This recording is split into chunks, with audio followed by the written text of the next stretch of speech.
Hi, Jace. 5 things that we hate about motorhomes. Bugbears. Do our heads in. Call them bugbears. Winds us up. So, number 5 is reversing cameras. Yeah. Good idea. So, there's a reversing camera. That little black thing. All different types of reversing camera. You've got that type. That's a factory one, I'd say, wasn't it? No, that's. I don't think that's factory. It's twin camera. That twin camera. Again, another one. Yeah. So that could be an aftermarket. No. Always getting problems with them, whether water gets into them or the cold or whatever. We're always having problems. Now you've got 2 types of what we call them. TV screens, monitors. Let's go have a look at the 2 types of monitors.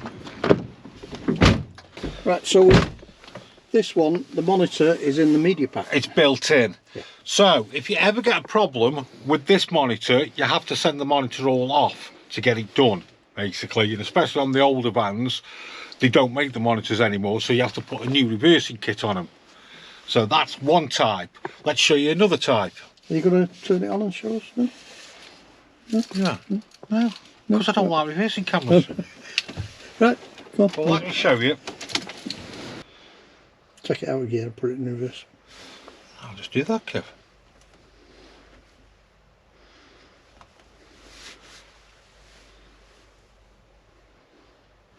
Take it out again. Everything is pointless.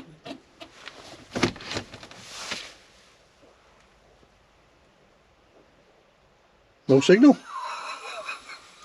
That's a good start. Couldn't make it up, could you? No. So we've got a problem. So there you go. Start the engine. Let's try starting the engine. Oh! There you go. There you go. That's probably what we're not doing, Kev. We're not starting the engines. So let's take that out of gear. Oh, there you go. So the reversing camera on this one just works when the engine started. Yeah. But as I said before, they can be a pain because, like I say, on the older vans, that module probably is out of date, so you then have to put a new reversing camera on it. So yeah. Let's have a look at a different type of reversing camera. Yep. So let's have a look at a different type of reversing camera. So this one here, Kevin, is an aftermarket one where the screen, the monitor is fitted to the rear view mirror, clips onto the rear view mirror. Started, shall we?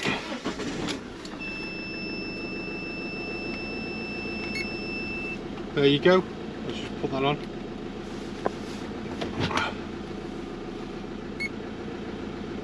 Oh, it's got two on that one. Twin camera on this one. Twin camera, look, V1, V2. Which is quite handy because you could use it as a rear view mirror.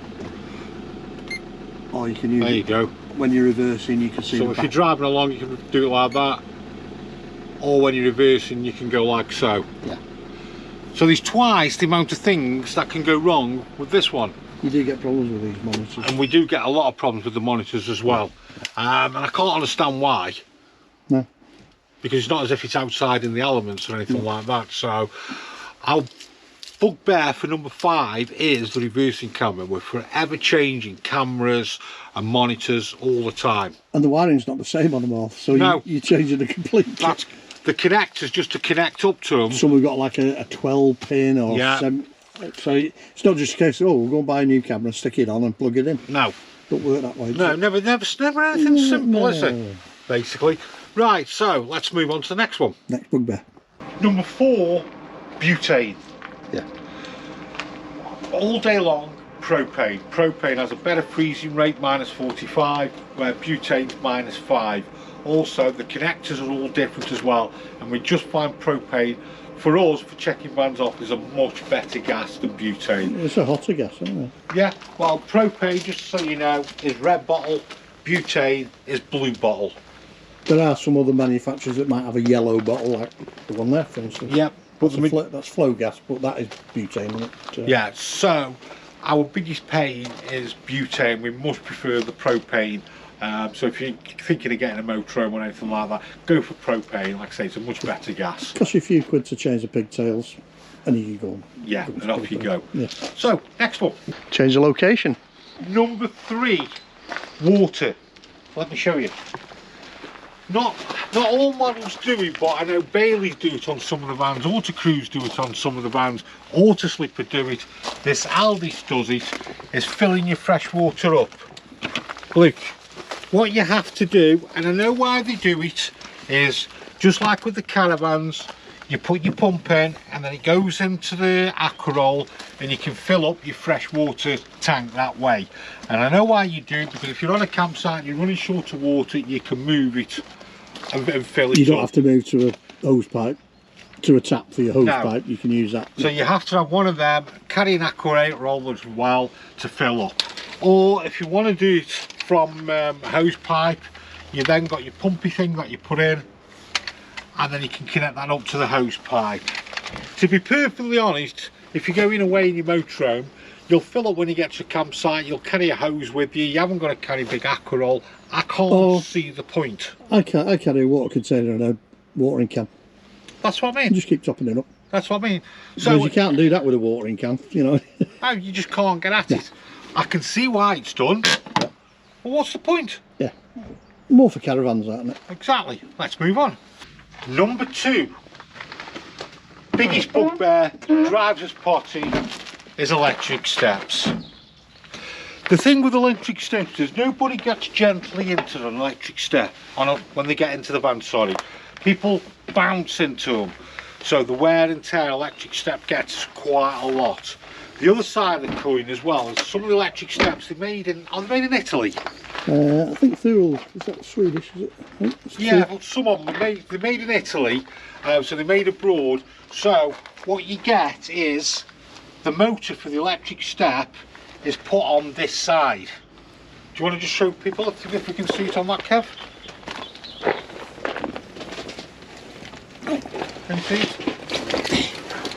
There's your motor and your mechanism, which is on the left hand side of the step. So it basically gets all the road dirt thrown up from the front of the van. Why did I have to get down there, mate? I'm getting up a bit, I'm getting on a bit. Come on. So the motor's on that side. If you've got a Continental van, this step will be on this side of the van. So the motor's on that side. But because the motor's on this side, all the rubbish and all the dirt from off the road gets thrown up and it'll hit the sensor and it hits the motor. So a good idea it is to keep them clean, basically. Yeah. So we get a lot of problems with steps and it drives us potty. Oh, you just stopped me from cleaning, Kev. Oh, yeah. Just cracking on, cleaning away. Yeah. What have you been up to? Same as you. Everyone's doing the cleaning. Right, number one, biggest gripe ever.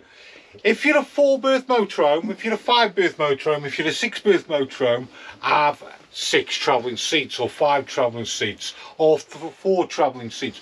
Don't be a 4-berth and have 2 travelling seats. Yeah. Bench seats makes into a bed, pop around. There we've got the fixed bed. So this is a 4-berth motorhome, but we've got no seat belts. And you can't carry passengers on a side travel seat. Exactly. What some companies have started to do now though, which I think is really good. Yeah, which is one company in particular really. I think it's the only company I know of doing it. So we've got the same situation here. 2 bench seats, make up into a bed, and then behind we've got the island bed. So that's 4-berth motorhome. 2 belted seats, but let me just show you. We'll take these off. Just talk amongst yourselves.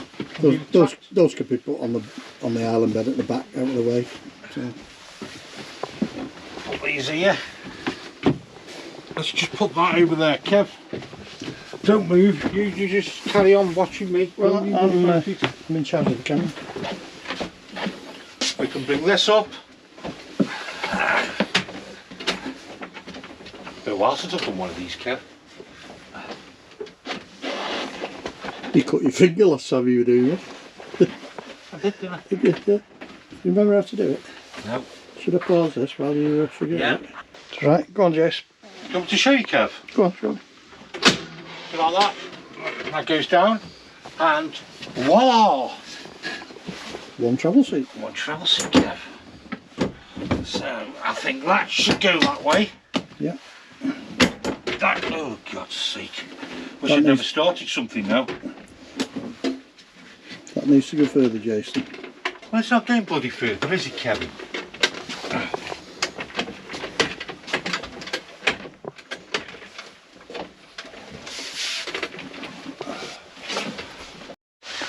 So that I think will go like so. That lifts up. Ooh. Like that. That comes under. Ooh. Yeah. Like that. And then I've got my seat belt. And now I've got a travelling seat. Yeah. And the same can be done with the one under there, but I'm not going to show you that one. No. So you've got 4 belted seats. So we've got 4 belted seats now. And it's a 4-berth van. Yes, you're going to lose a little bit of storage underneath here, but on this van you have got the storage underneath the fixed bed. So there you have it, 5 things that bug us with motorhomes.